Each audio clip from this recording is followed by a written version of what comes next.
Hello everybody. Today I am going to start some trigonometrical ratios of some specific angles as 0 degree, 90 degree, 45, 60, 30.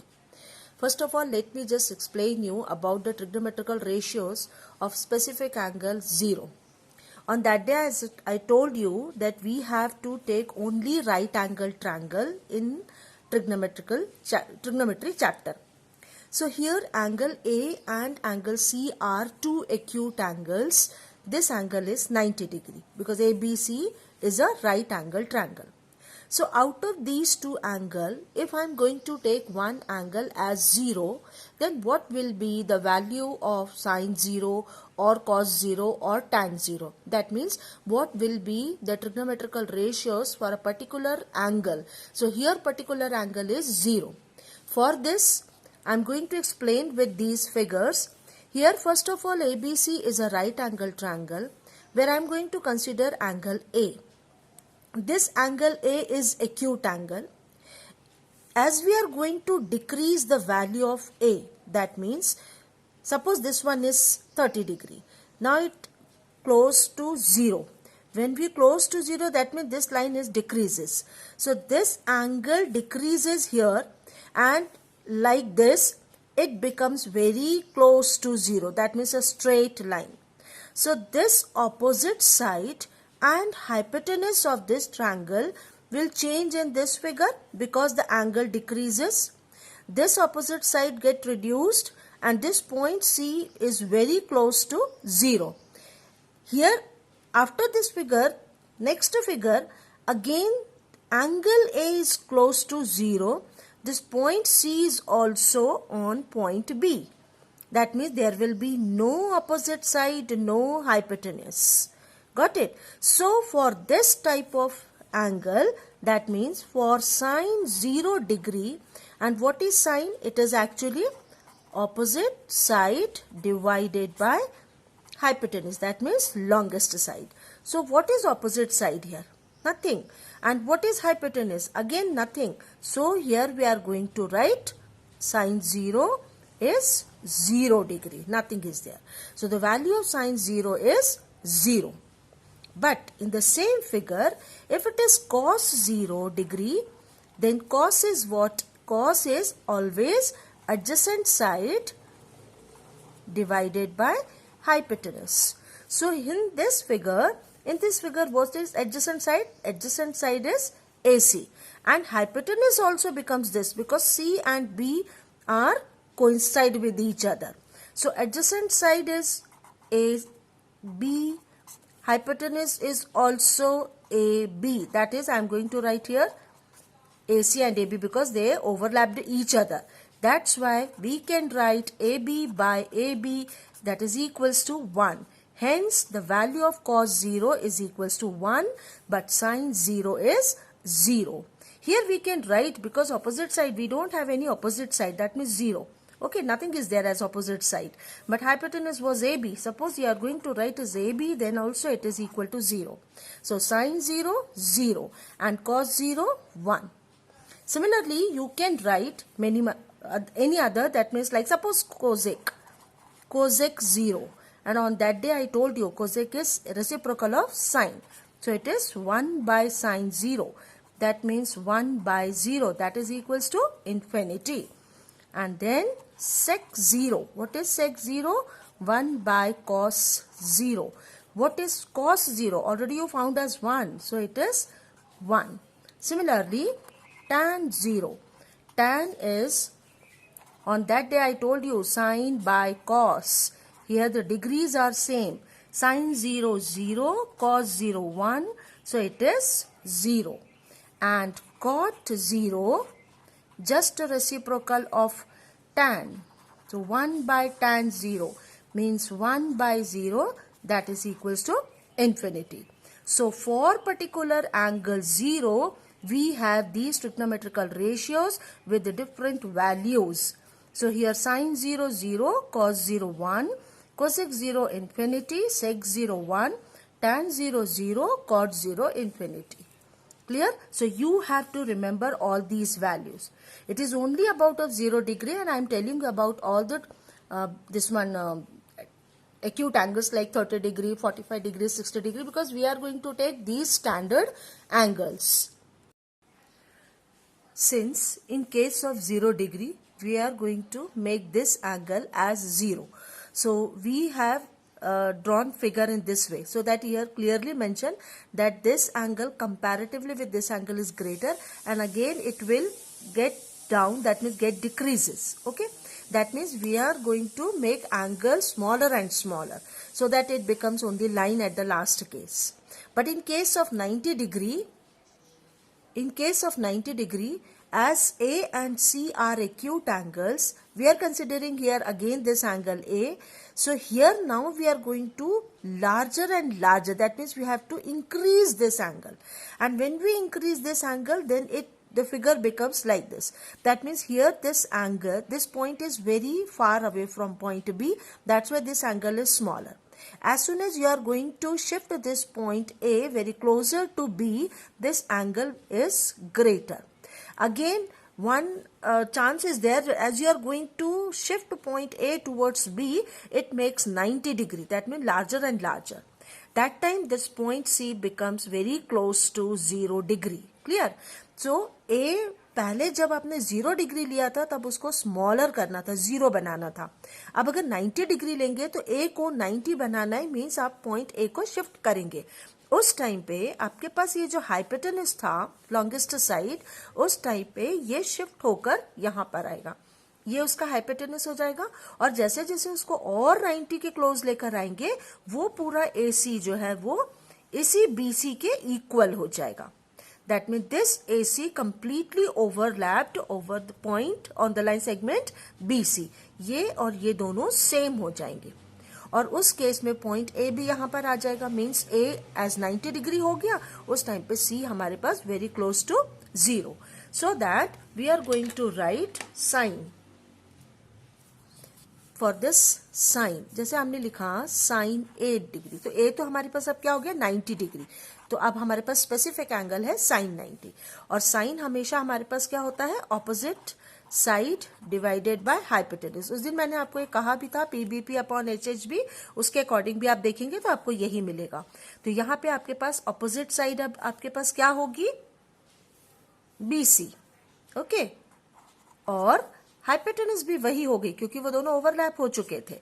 तो AC लिखे, जिससे मैं यहाँ पे उसको वापस BC ही लिख देती हूँ, बिकॉज वो दोनों इक्वल हो चुके हैं, दोनों कैंसिल हो गए तो 1. Therefore the value of sine 90 degree will be 1. इसी तरीके से आप cos 90 अगर निकालते हैं तो cos 90 आपके पास एडजेसेंट साइड अपॉन हाइपोटेनस होता है. अब आपके पास एडजेसेंट साइड तो कुछ बची ही नहीं है, ये पूरी तरीके से खत्म हो गई है, लाइन सेगमेंट यहाँ पर कुछ है ही नहीं. तो यहाँ पे आपके पास सिर्फ 0 ही होगा, क्योंकि आप किसी भी 0 को किसी नंबर से डिवाइड कर रहे हैं तो 0. So sine 90 1 and cos 90 0. Similarly tan 90 अगर आप करते हैं तो, बिकॉज ये तीनों ही हमारे पास बेसिक ट्रिग्नोमेट्रिकल रेशियोज होते हैं, बाकी तीन आप रेसिप्रोकल से भी निकालते हैं. tan 90 हमेशा होता है ऑपोजिट साइड, PBP के हिसाब से भी आप देख लीजिएगा, मैंने आपसे बताया था, अपॉन एडजेसेंट साइड. तो आपके पास ये ऑपोजिट साइड यहाँ पे क्या है, आपके पास ऑपोजिट साइड है आपके पास BC. ओके, और एडजेसेंट साइड क्या था, कुछ रहा ही नहीं, तो इन्फिनिटी, मतलब नॉट डिफाइंड, आप इसको डिफाइन नहीं कर सकते. क्लियर? अब आपके पास बाकी के 3 भी निकाल सकते हैं डिफरेंट ट्रिग्नोमेट्रिकल रेशियोज. कोसेक 90 जो आपके पास साइन का रेसिप्रोकल है, तो आप लिखेंगे 1. फिर आपने सेक लिखा, सेक किसका रेसिप्रोकल है, कॉस का, तो 1 बाय cos 90, बिकॉज यहाँ पे 90 डिग्री एंगल है तो आपको यहाँ भी 90 लेना पड़ेगा. तो 1 by 0, that means again not defined. And last है cot 90 डिग्री, तो ये हमको लेना पड़ेगा 1 upon tan 90 degree, and tan 90 was infinite, तो यहाँ पे हम लोग क्या लिखेंगे, 0. So these are the specific trigonometrical ratios of a particular specific angle that is 90 degree. तो पहले केस में 0 डिग्री बताया और अभी आपको 90 डिग्री बताया। ये जितनी भी वैल्यूज हैं ये आपको याद रखनी पड़ेंगी, बिकॉज क्वेश्चंस में वो जब इवेल्युएट करने को बोलते हैं तो डिफरेंट एंगल्स आएंगे और वो डिफरेंट एंगल्स के साथ आपको वैल्यू सब्सटीट्यूट करनी पड़ेगी। हम लोग पूरे ट्रिग्नोमेट्रिकल रेशियोज में जो हमारे पास इंपॉर्टेंट स्टैंडर्ड एंगल्स हैं वो हमारे पास होंगे 0 degree, 30 degree, 45 degree, 60 degree and 90 degree. ये बेसिकली हम लोग 10th स्टैंडर्ड में इनकी ही वैल्यूज को पढ़ेंगे। हायर क्लासेस में इससे ज्यादा भी वैल्यूज आती है, वो अलग तरीके से फाइंड आउट करते हैं। तो स्टैंडर्ड वैल्यूज अभी आपको ये याद होनी चाहिए। तो 0 डिग्री और 90 डिग्री हो गया। अब मैं आपको 45 डिग्री बताती हूँ जो बहुत ही ईजी है। Now trigonometrical ratios of 45 degree. Now see, it is really very easy and interesting. For this, you have to make one right isosceles triangle. Means right angle triangle तो है, but isosceles इसलिए because इसके perpendicular और bases भी same है। ये दो same measurement के साथ अगर आप एक right triangle बनाते हैं तो it is a right isosceles triangle. It means opposite angles जो उसके दोनों acute angles होंगे वो 45 डिग्री के होंगे। आपकी मर्जी, आप यहां पे भी 45 लिख सकते हैं और यहां पर भी, दोनों एंगल इक्वल होंगे। Now see, let us suppose these two sides as equal, we are going to consider let it is x, so this also x। अब हमारे पास एक राइट एंगल ट्रायंगल में दो साइड्स का मेजरमेंट x तो है, but what is third side we don't know. We have to find out the third side with the help of Pythagoras theorem. So we have to write here in triangle ABC by Pythagoras theorem, आपको पता है कैसे लिखते हैं, AC square equal to AB square plus BC square. So the value of AB is x square, here also x square, so it is 2x square. So AC square is 2x square, hence AC is equals to root 2x. Now after this you have to consider any one of the acute angles. इसको लीजिए या इसको लीजिए, आपकी मर्जी, क्योंकि आप already third side इसका √2 ऑफ x निकाल चुके हैं, तो मैंने यहाँ पे अभी बाद में लिखा, इसको पहले नहीं लिखिएगा। उसके बाद हम लोग को ट्रिग्नोमेट्रिकल रेशियोज निकालने। अब लिखा trigonometrical ratio sin 45। Now it's up to you whether ये आप करो या ये कंसीडर करो, दोनों की वैल्यू सेम है। तो sin 45 is equal to what? Is it actually opposite side divided by hypotenuse. अब आप देखिए, अगर आपने इसको लिया, सपोज मैं इसी को चलो ले लेती हूँ 45 डिग्री, इसको लिया तो इसके ऑपोजिट साइड है x और हाइपोटेन्यूज आपके पास √2x था। जब ये दोनों कैंसिल हुए तो आपको मिला 1/√2। Now see, the value of sin 45 is 1/√2। इसी तरीके से अब आप cos 45 को भी फाइंड आउट करिए, that is adjacent side upon hypotenuse. आप लोग फिर से यहीं पे कॉर्नर पे लिख लीजिएगा, अगर आपको डाउट हो कि ये कैसे निकालते हैं। तो साइन कॉस टैन के लिए मैंने आपको ये साइड में लिख लीजिए ताकि आपको याद रहे कि किस टाइप से ट्रिग्नोमेट्रिकल रेशियोज लेते हैं। सो cos 45 के लिए आपने लिख दिया, बट एडजेसेंट साइड उसका x था, hypotenuse again it is √2x। जब आपने कैंसिल किया तो आपको वापस ये भी 1/√2 मिला। Similarly tan 45 degree, tan 45 degree, जैसे मैंने आपको बोला 3 इंपॉर्टेंट वाले निकाल लिया करो, बाकी के रेसिप्रोकल से भी फाइंड आउट हो जाते हैं। tan 45 को भी हम लिखते हैं ऑपोजिट साइड, इसके हिसाब से P/B ऑपोजिट डिवाइडेड बाय यहाँ पे आएगा adjacent side. Okay, so here it is x and this is also x, that is equals to 1। जब आप इनको कैंसिल करोगे तो 1 आ जाएगा। अब इन्हीं का रेसिप्रोकल, साइन का रेसिप्रोकल के लिए हमें कोजेक निकालना है, तो उसका हमें रेसिप्रोकल करना पड़ेगा। Cosec is equals to 1/sin 45। देखिए ये आपको याद होना चाहिए कि किसका रेसिप्रोकल क्या है। तो कोजेक को लिख सकते हैं 1/sin, और 1/sin 45 आपके पास 1/√2 निकला था, तो अब जाके ये वैल्यू √2 हो जाएगी। सिमिलरली आपके पास sec 45 डिग्री की वैल्यू, तो sec 45 को लिख सकते हैं 1/cos 45, दैट इज अगेन 1/√2, तो इसकी वैल्यू भी आपको √2 मिलेगी। सिमिलरली tan 45 था, तो cot 45 डिग्री के लिए उसका रेसिप्रोकल ले लीजिए 1/tan 45, तो ये आएगा 1।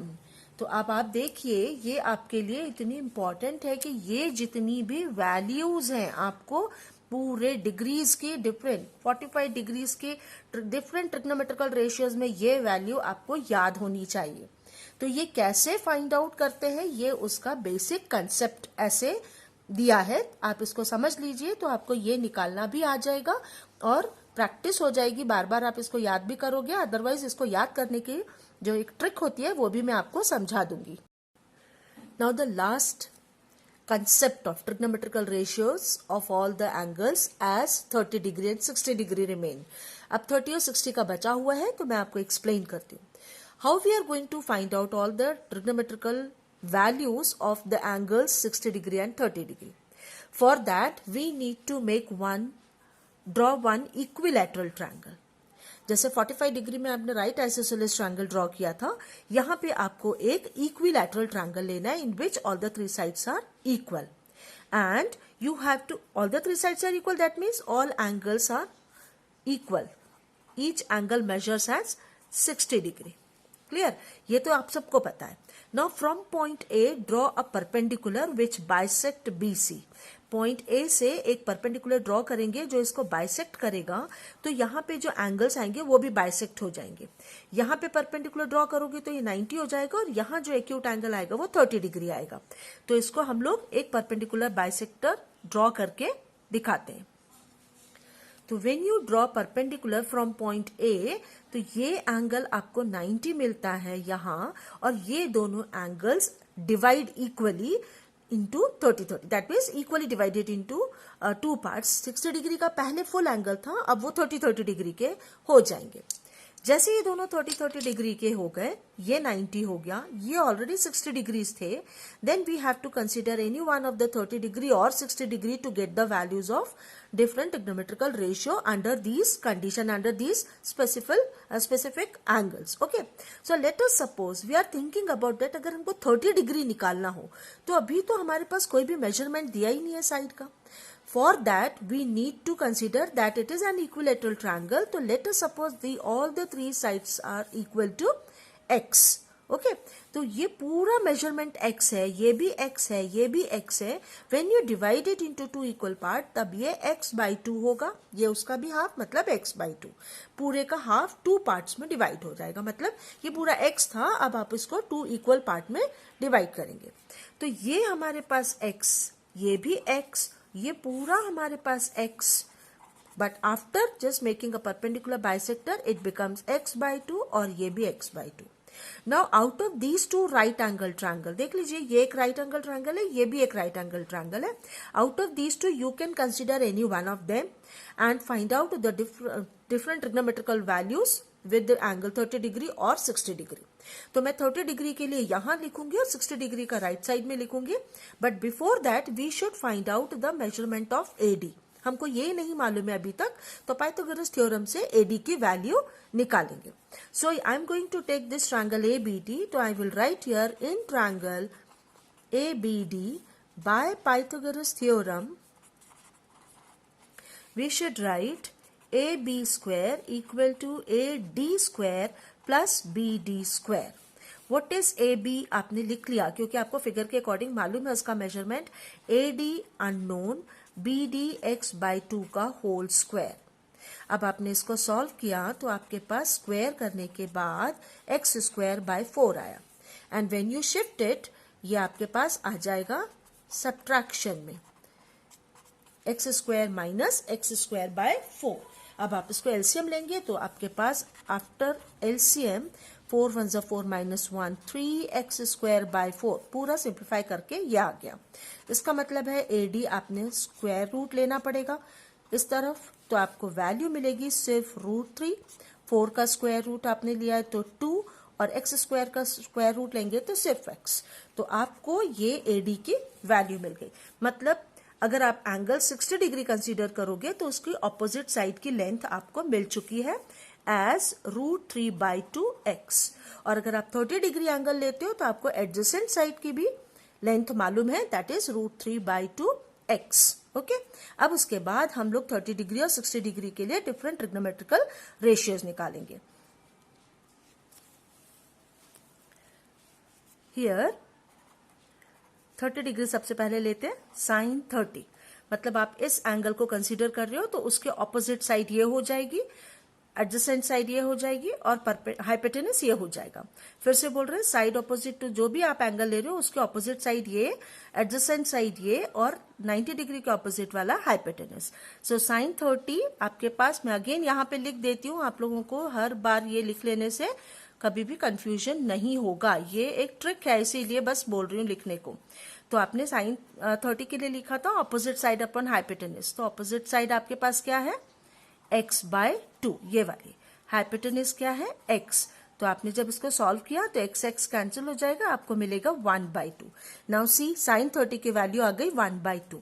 इसी तरीके से आपको cos 30 की वैल्यू मिल जाएगी, वो आपको मिलती है एडजेसेंट साइड अपॉन हाइपोटेनस, तो एडजेसेंट साइड आपके पास है √3/2x divided by hypotenuse. Again ये कैंसिल, तो आपको वैल्यू मिली √3/2।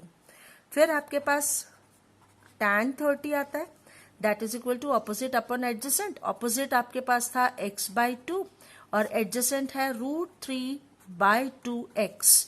तो आप देखिए इसमें से 2 से 2 कैंसिल होगा, x से x कैंसिल होगा, तो आपको 1/√3 मिलेगी वैल्यू। अब इन सब का रेसिप्रोकल कर दीजिए, आपको कुछ भी परेशानी नहीं होगी लिखने में। कोसेक 30 को जस्ट इसकी वैल्यू को उल्टा करके लिख दीजिए 2। कॉसेक इसका सेक 30 को लिखो, कॉस का रेसिप्रोकल होता है तो वो हो जाएगा 2/√3। फिर आपने लिखा कॉट 30, कॉट 30 किसका रेसिप्रोकल होगा, tan का, तो वो हो जाएगा √3। नाउ सी कितना इजी है, ये 1/2 था, कोसेक उसका उल्टा होके आ गया 2। यहाँ पे cos 30 √3/2 था, सेक 30 को उसका इन्वर्ट कर दो, उसका रेसिप्रोकल ले लो 2/√3। tan 30 वॉज 1/√3, तो cot 30 सिर्फ √3, इसका रेसिप्रोकल लेंगे। आप ये सिर्फ 3 इंपॉर्टेंट ये याद करा करें, बाकी 3 जो है वो रेसिप्रोकल से निकल जाते हैं। सिमिलरली हम लोग अब 60 डिग्री का भी निकाल के बताएंगे, बिकॉज सेम फिगर में हम 60 डिग्री को यहां से लेंगे, देन 60 डिग्री के जस्ट ऑपोजिट साइड ये है, एडजेसेंट साइड ये है एंड हाइपोटेनस ये। तो अब इसके हिसाब से हम लोग 60 डिग्री की भी वैल्यूज निकालेंगे। Now it is sine 60 degree.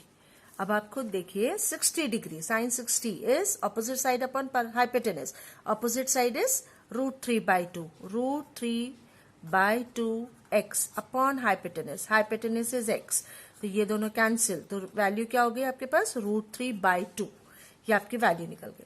Similarly cos 60 निकालेंगे, cos 60 बेस अपॉन हाइपोटेनस यहाँ लिखा है, that means adjacent side, adjacent side आपके पास ये है x/2, हाइपोटेनस इज x, ये दोनों कैंसिल, तो ये 2 नहीं लिखेंगे, ये 1/2 होगा, ठीक है। और यहाँ पे tan 60 अगर लिखेंगे तो आपके पास opposite side upon adjacent side, तो ये √3/2x डिवाइडेड बाय x/2। देखिए दोनों के डिनोमिनेटर में 2 है, इसीलिए पहले तो ये कैंसिल करो, फिर न्यूमरेटर में x है तो उसको भी कैंसिल किया, तो आंसर आता है आपके पास √3, दैट मीन tan 60 की वैल्यू हो गई √3। अब आप इसके रेसिप्रोकल को भी लिख लीजिए, तो कोसेक 60, फिर उसके बाद sec 60 and then cot 60। Cosec 60 sine 60 का रेसिप्रोकल होगा, तो ये √3/2 था, अब वो 2/√3 हो जाएगा। सेक 60 1/2 का रेसिप्रोकल होगा, मतलब 2, क्योंकि cos 60 1/2 था। मैं फिर से बोल रही हूँ, cos हमेशा सेक 60 के रेसिप्रोकल के लिए लिखते हैं, तो जब इसका रेसिप्रोकल लेंगे तो इसको 1/2 का उल्टा करके लिखो तो 2 आ जाएगा, और cot 60 tan 60 का रेसिप्रोकल ले लो तो वो 1/√3 आएगा। फिर से देख लीजिए, साइन 60 √3/2, कोसेक 2/√3, cos 60 1/2, उसका रेसिप्रोकल सेक 60 तो 2, tan 60 √3/2, तो cot 60 इसका रेसिप्रोकल 1/√3।